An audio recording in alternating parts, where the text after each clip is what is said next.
Hello दोस्तों, आप सभी का स्वागत है हमारे इस YouTube channel capital study point में। दोस्तों आज हम लोग क्लास 10 का केमिस्ट्री से वीवीआई ऑब्जेक्टिव क्वेश्चन को देखेंगे, जो कि आपके मैट्रिक बोर्ड परीक्षा में इस बार पूछने की काफ़ी संभावना है। तो दोस्तों इसलिए आप लोग वीडियो में बने रहिए। दोस्तों अगर आपको वीडियो अच्छा लगे तो दोस्तों वीडियो को लाइक कीजिए। अगर आप चैनल पर नहीं है तो दोस्तों चैनल को अभी सब्सक्राइब कर लीजिए। तो चलिए दोस्तों आज का पहला क्वेश्चन को देखते हैं। तो आज का आपका पहला क्वेश्चन है, जब मैग्नीशियम फीता को जलाया जाता है तो उत्पन्न आग की लो होती है।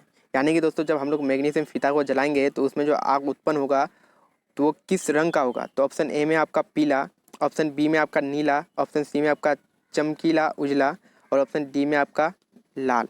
तो दोस्तों इसका राइट आंसर होगा आपका ऑप्शन सी, चमकीला उजला। उसके बाद दूसरा क्वेश्चन है आपका दोस्तों, साग सब्जियों का विघटित होकर कंपोस्ट बनना किस अभिक्रिया का उदाहरण है। यानी कि साग सब्जियों का जब आपका विघटित होकर कंपोस्ट बनता है उसमें जो अभिक्रिया होता है वो किस अभिक्रिया का उदाहरण है। आपका ऑप्शन ए में आपका उष्माशोषी, ऑप्शन बी में आपका उष्माक्षेपी, ऑप्शन सी में आपका संयोजन, ऑप्शन डी में आपका वियोजन। तो दोस्तों इसका राइट आंसर होगा आपका ऑप्शन नंबर बी, उष्माक्षेपी। उसके बाद क्वेश्चन नंबर 3 को देखते हैं। क्वेश्चन नंबर 3 में कह रहा है आपका उपचयन वह प्रक्रिया है जिसमें ऑक्सीजन का योग, ऑप्शन बी में आपका हाइड्रोजन का वियोग, ऑप्शन सी में आपका इलेक्ट्रॉन का त्याग, ऑप्शन डी में आपका सभी। तो दोस्तों जो आपका उपचयन है वो प्रक्रिया है जिसमें आपका ऑक्सीजन का संयोग भी होगा और हाइड्रोजन का वियोग भी होगा और इलेक्ट्रॉन का आपका त्याग भी होगा। तो इसलिए इसका राइट आंसर होगा ऑप्शन डी, सही इसका आंसर होगा। उसके बाद क्वेश्चन नंबर 4 में कह रहा है आपका सिल्वर क्लोराइड का रंग क्या है। ऑप्शन ए में आपका श्वेत, ऑप्शन बी में आपका पीला, ऑप्शन सी में आपका लाल, ऑप्शन डी में आपका हरा। तो दोस्तों इसका राइट आंसर होगा आपका ऑप्शन डी, हरा। उसके बाद क्वेश्चन नंबर 5 में कह रहा है आपका फेरस सल्फेट क्रिस्टल का रंग होता है। ऑप्शन ए में आपका श्वेत, ऑप्शन बी में आपका हरा, ऑप्शन सी में आपका लाल, ऑप्शन डी में आपका भूरा। तो दोस्तों इसका राइट आंसर होगा आपका ऑप्शन नंबर बी, हरा। उसके बाद क्वेश्चन नंबर 6 में कह रहा है आपका नाइट्रोजन डाइऑक्साइड के धुएं का रंग होता है। ऑप्शन ए में आपका भूरा, ऑप्शन बी में आपका लाल, ऑप्शन सी में आपका पीला, ऑप्शन डी में आपका हरा। तो दोस्तों इसका राइट आंसर होगा आपका भूरा।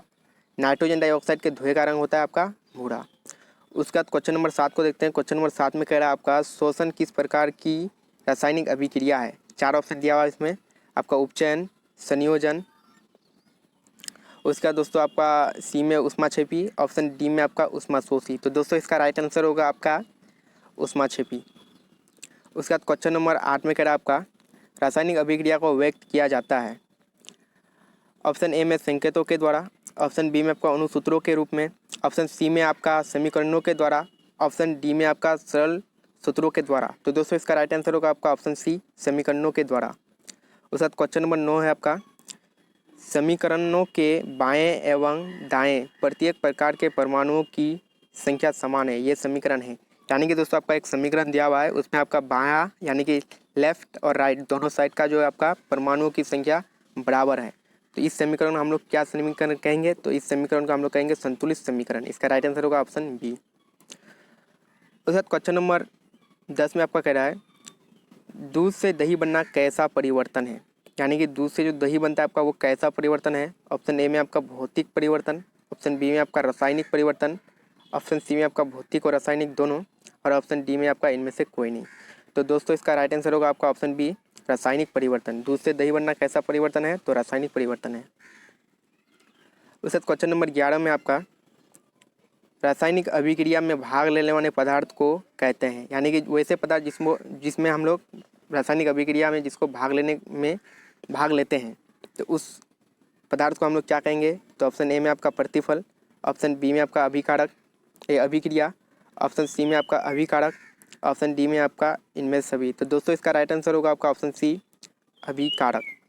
उसके बाद क्वेश्चन नंबर 12 में आपका कली चूना पर जब जल यानी कि वाटर डाला जाता है तब अभिक्रिया होती है। ऑप्शन ए में आपका उष्माक्षेपी, ऑप्शन बी में आपका उष्माशोषी, ऑप्शन सी में आपका विस्फोटक, ऑप्शन डी में आपका इनमें से कोई नहीं।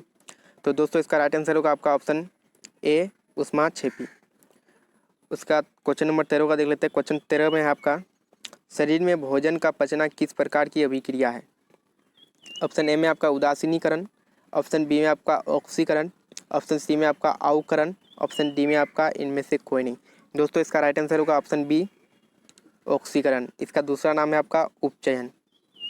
उसके बाद क्वेश्चन नंबर 14 को देख लेते हैं। क्वेश्चन नंबर 14 में कह रहा है आपका अम्ल और क्षार के बीच अभिक्रिया होने पर लवण एवं जल बनते हैं, ये अभिक्रिया कहलाती है। यानी कि जब अम्ल और क्षार के बीच अभिक्रिया होता है तो लवण और आपका जल बनता है, तो इस अभिक्रिया को हम लोग किस नाम से जानते हैं? तो ऑप्शन ए में आपका संयोजन, ऑप्शन बी में आपका अपघटन, ऑप्शन सी में आपका उदासीनीकरण और ऑप्शन डी में आपका अवक्षेपण। तो दोस्तों इसका राइट आंसर होगा आपका ऑप्शन नंबर सी, उदासीनीकरण। उसके बाद क्वेश्चन नंबर 15 का देख लेते हैं। क्वेश्चन नंबर 15 में कह रहा है आपका प्राकृतिक गैस का दहन है। तो ऑप्शन ए में आपका ऑक्सीकरण, ऑप्शन बी में आपका संश्लेषण प्रतिक्रिया, ऑप्शन सी में आपका विस्थापन प्रतिक्रिया, ऑप्शन डी में आपका इनमें से कोई नहीं। दोस्तों इसका राइट आंसर होगा आपका ऑप्शन डी, इनमें से कोई नहीं। उसके बाद क्वेश्चन नंबर 16 का देख लेते हैं। क्वेश्चन नंबर 16 में आपका है निम्नलिखित में कौन सा पदार्थ बिना ज्वाला के जलता है, यानी कि कौन सा ऐसा पदार्थ है जो बिना ज्वाला के जलता है? ऑप्शन ए में आपका मोमबत्ती, ऑप्शन बी में आपका केरोसिन, ऑप्शन सी में आपका कोयला, ऑप्शन डी में आपका मीथेन। दोस्तों इसका राइट आंसर होगा आपका ऑप्शन सी, कोयला। उसके बाद क्वेश्चन नंबर 17 का देख लेते हैं। क्वेश्चन नंबर 17 में आपका लोहे पर जंग लगने की क्रिया को कहते हैं। ऑप्शन ए में आपका संक्षारण, ऑप्शन बी में आपका खनिज, ऑप्शन सी में आपका विस्थापन, ऑप्शन डी में आपका इनमें से कोई नहीं। तो दोस्तों इसका राइट आंसर होगा ऑप्शन ए, संक्षारण। लोहे पर जंग लगने की प्रक्रिया को हम लोग संक्षारण कहते हैं। उसके बाद क्वेश्चन नंबर 18 में आपका है अभिक्रिया जिसमें आयनों का आदान प्रदान होता है, यानी वैसी अभिक्रिया जिसमें आयनों का आदान प्रदान होगा उस अभिक्रिया को हम लोग क्या कहेंगे? ऑप्शन ए में आपका संयोजन, ऑप्शन बी में आपका विस्थापन, ऑप्शन सी में आपका द्विविस्थापन, ऑप्शन डी में आपका अपघटन। तो दोस्तों इसका राइट आंसर होगा ऑप्शन सी, आपका द्विविस्थापन। उसके बाद क्वेश्चन नंबर 19 में आपका वैसी रासायनिक अभिक्रिया जिसमें दो या दो से अधिक पदार्थ मिलकर एक नए पदार्थ का निर्माण करते हैं, वैसी अभिक्रिया को क्या कहते हैं? ऑप्शन ए में आपका विस्थापन, ऑप्शन बी में आपका वियोजन, ऑप्शन सी में आपका संयोजन, ऑप्शन डी में आपका इनमें से कोई नहीं। दोस्तों ये काफ़ी इंपॉर्टेंट क्वेश्चन है, इसमें आप लोग वीवीआई लगा लीजिए। इसका राइट आंसर होगा आपका ऑप्शन सी, संयोजन। उसके बाद क्वेश्चन नंबर 20 में आपका चिप्स की थैली में चिप्स को उपचयन से बचाने के लिए कौन सी गैस भरी जाती है? ऑप्शन ए में आपका ऑक्सीजन, ऑप्शन बी में आपका नाइट्रोजन, ऑप्शन सी में आपका हीलियम, ऑप्शन डी में आपका मीथेन। तो दोस्तों इसका राइट आंसर होगा आपका इसका राइट आंसर क्या होगा दोस्तों, आप लोग इसको कमेंट बॉक्स में बताइए दोस्तों। और ये क्वेश्चन आपका इस तरह से भी रह सकता है, चिप्स की थैली में कौन सी गैस भरी जाती है कि जिससे आपका चिप्स जो है वो ज़्यादा दिनों तक टिकाव करें? तो उसका भी आपका आंसर यही होगा। तो इसमें आपको बताना है कि इसका राइट आंसर कौन सा होगा दोस्तों। तो आशा करता हूँ कि आपको ये वीडियो अच्छा लगे। अगर वीडियो अच्छा लगे तो दोस्तों आप लोग वीडियो को लाइक कर दीजिए, अगर अपने दोस्तों में शेयर कर दीजिए दोस्तों। अगर आप चैनल पर नहीं है तो चैनल को अभी सब्सक्राइब कर लीजिए।